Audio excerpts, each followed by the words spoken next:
Elimu bora ni tiba ya umaskini, nguzo ya maendeleo na nguvu ya kila taifa. Ilani ya Chama cha Mapinduzi ya mwaka 2025-30 inaahidi kuendeleza elimu bure kuanzia ngazi ya awali mpaka kidato cha 6, kuboresha miundombinu, mitaala mipya na maslahi bora ya walimu.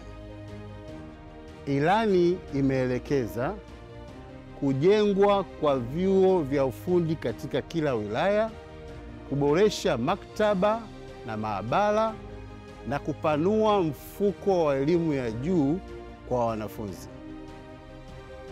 Elimu bora kwa kila mtoto ndio nguzo ya ilani yetu. Hapa ndipo ndoto za vizazi vipya zinaanza.